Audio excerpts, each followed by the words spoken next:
था कि उनका बेटा आखिरकार मिल ही गया। अब पुलिस और एम्बुलेंस बुलाई जाती है। पुलिस ऑफिसर हैरान थे। वो फिन की मॉम से कहते हैं कि हम पूरा हफ्ता तलाश करते थे और आपने एक दिन में ही अपने बेटे की लाश को ढूंढ लिया। मॉम बताती है कि एक और अजीब बात मैंने देखी जो मैं आपको बताना चाहती हूँ। लेक के नीचे पत्थर के ब्लॉक के साथ 3 लाशें भी बंधी हुई देखी मैंने। एक लाश के गले में यह चेन थी, जो कहकर उन्होंने शेरिफ को वो चेन दे दी।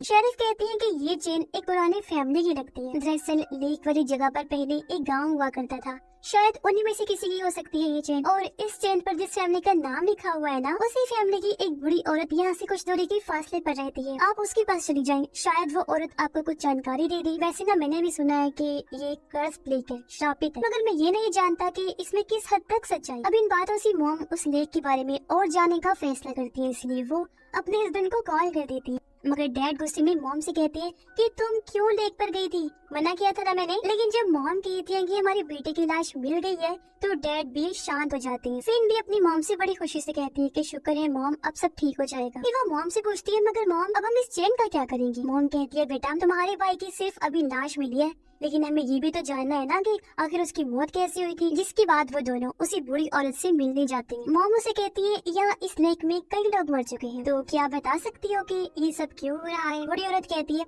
सब लोग बेवकूफ हैं, इसीलिए तो ये डूब जाते हैं। उन्हें गहरी जगह पर तैरना नहीं आता, सिर्फ एडवेंचर के लिए कूदते हैं और अपनी जान गवा देते हैं। तो फिन कहती है ऐसा नहीं है, मेरा भाई बेवकूफ नहीं था, वो बहुत अच्छा स्विमर था और मैं भी उसके साथ गई थी। जब हम नीचे थे मैंने देखा कि एक हाथ उसकी टांग को पकड़कर खींच रहा था, इसी वजह से उसकी जान गई। सिर्फ यही नहीं, मैंने वहाँ 3 लाशें देखी जो एक पत्थर के ब्लॉक के साथ बनी हुई थी। ऐसा लग रहा था जैसे उन्हें जानबूझकर पानी में डुबोकर मारा गया है। अब मॉम बूढ़ी औरत को वो चेन दिखाती है जो उसने लाश के गले से निकाली थी। बूढ़ी औरत चेन देखकर समझ जाती है और कहती है कि ये चेन मेरे दादा की थी, यानी कि वो आदमी बूढ़ी औरत के दादा थे। वो कहती है कि हम उसी गांव में रहते थे जिसके ऊपर ये लेक बनाया हुआ है, मुझे याद है, और हमारा पूरा खानदान वहाँ बहुत खुश था। लेकिन फिर एक बड़ा बिजनेसमैन जो बहुत अमीर था वहाँ आया, जो एक डैम बांध बनाकर पानी इकट्ठा करके ये लेक बनाना चाहता था। लोग कहते थे कि अगर ये डैम बन गया तो उसको बहुत पैसा और शोहरत मिलेगी, इसलिए उसने गाँव वालों को जबरदस्ती वहाँ से निकलने पर मजबूर कर दिया। लोगों को जब कोई रास्ता नजर नहीं आया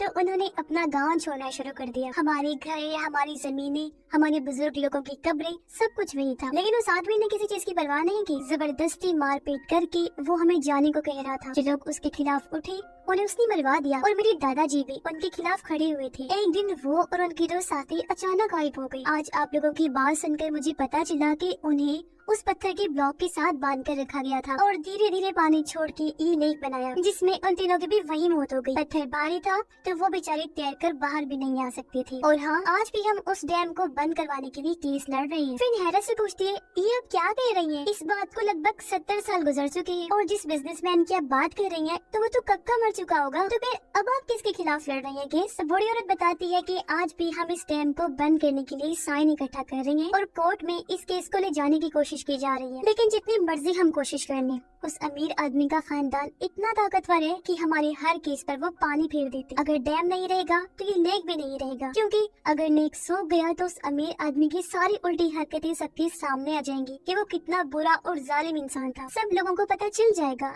इतने सारे लोगों को मौत की घाट उतार कर बनाया गया है ये लेक, इसीलिए तो उसकी फैमिली वाले ये नहीं चाहते कि लेक सूखे और सच्चाई सबके सामने आए। हमारे केस के खिलाफ एक काफी बड़ा लॉ फर्म लड़ता है जिनका चाह कर भी हम मुकाबला नहीं कर सकते। और अब जब वो लॉ फर्म का नाम बताती है तो फिन और उसकी मम दोनों एकदम हैरान और परेशान हो जाती हैं, क्योंकि वो लॉ फर्म फिन के डैड का था। जिसके बाद दोनों अपने लेक के पास वाले घर में आ जाती हैं और तभी वहाँ फिन की डैड भी आ गई। कहती है कि कहाँ थी तुम दोनों, कितना ढूंढा मैंने तुम्हें, वैसे तुम दोनों इतने पुखलाई हुए लग रहे हो, परेशान हो, क्या बात है? इनकी मम डायरेक्ट कह दी थी कि तुम्हारे लॉ फर्म क्यों इस डैम का साथ दे रही है, क्यों उस डैम को बंद करवाने के खिलाफ तुम लोग लड़ रहे हो। इनके डैड कहते हैं कि मैं ज्यादा कुछ तो नहीं जानता, मगर हम नहीं चाहते कि वो लेक सूखे, वो लेक बहुत जरूरी है। मम गुस्से में कहती है आखिर ऐसे क्या जरूरत आन पड़ी है आपको लेक की? बोले डैड कहती है देखो बात को समझो, वो लेक इसलिए बनाया गया था ताकि शहर में बाढ़ ना आ जाए, और जब हद से ज्यादा बारिश होगी तो सारा पानी तो लेक में बह जाएगा और शहर के अंदर बाढ़ नहीं आएगी। साथ ही लोग वहाँ पर घूमने भी आते हैं, सबको वो लेक बहुत प्यारा लगता है। ये सारी बातें सुनकर मम बस इतना ही कहती है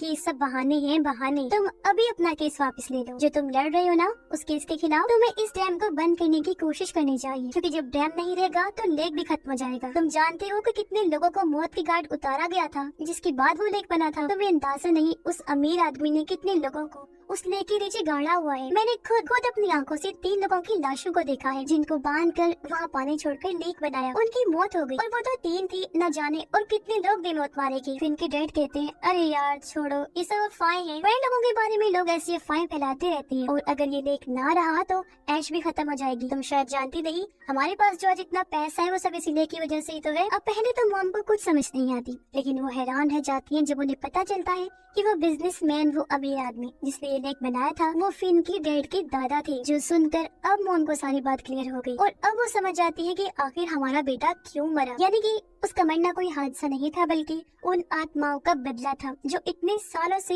लेक के नीचे बदले की आग में जल रही थी। मॉम रो रो कर अपने हस्बैंड से कहती है कि मेरे बेटे को तुम्हारे दादा के गुनाहों की सजा मिली है, तुम्हारी वजह से मैंने अपना बेटा खो दिया। वो तुम्हारी दादाजी तो बदला नहीं ले पाई तो उनकी नस्ल में से ही ले लिया, यानी उनके परपोते से। लेकिन डैड मॉम की बात समझने की बजाय गुस्से में आ जाते हैं। मॉम कहती है कि तुम्हारे खानदान के गुनाहों की वजह से वो आत्माएं अब इस झील में कैद हैं, जिससे वो लेक श्रापित हो गया है। ये आत्माएं टूरिस्ट से बदला ले रही हैं और उन्हें डुबोकर मार देती हैं। तभी अचानक बाहर से आवाज आती है और फिन को महसूस होता है कि कुछ बुरा होने वाला है। अचानक लाइट चली जाती है। डैड फोन करने जाते हैं, लाइन भी नहीं जल रही होती। जब वो लेक के पास देखती है तो आत्माएं लेक से निकलकर बाहर आ रही होती हैं और वो इनके घर की तरफ ही बढ़ रही थी। मॉम और फिन ये सब देखकर काफी डर जाती है। डैड को भी अब सब कुछ समझ आ जाता है कि ओह माय गॉड, इसका मतलब है कि दोनों सच कह रही थी और वो भी काफी डर गई। आत्माएं घर को चारों तरफ से घेर लेती। फिन के डैड कोशिश करते हैं उन्हें रोकने की, उनसे लड़ने की, कोई फायदा नहीं होता। अब आत्माएं फिन और उसकी मॉम को तो कुछ नहीं कहती, लेकिन उसके डैड को उठाकर लेक की तरफ ले जाने लगी। फिन और मॉम चीखती रही लेकिन कोई फायदा नहीं होता। डैड को आत्माएं लेक में घसीटकर डुबो देती है और उनकी जान चली जाती है, यानी कि आज उनका एक और बदला पूरा हो गया। फिन रोती है